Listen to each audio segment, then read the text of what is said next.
Diyarbakır Ergani yolu üzerinde sivil bir araç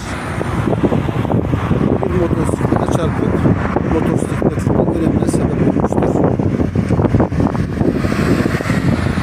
Bu trafik kazası nedeniyle uzun araç kuyrukları meydana gelmiştir. Kaza olması nedeniyle şehir dışında dönemler uzun kuyruklar oluşturmuşlardır.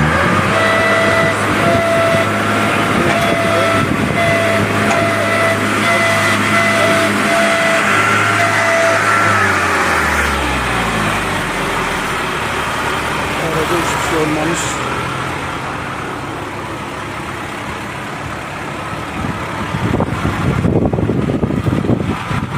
Araç motosiklete sağ tarafında çarpmıştır.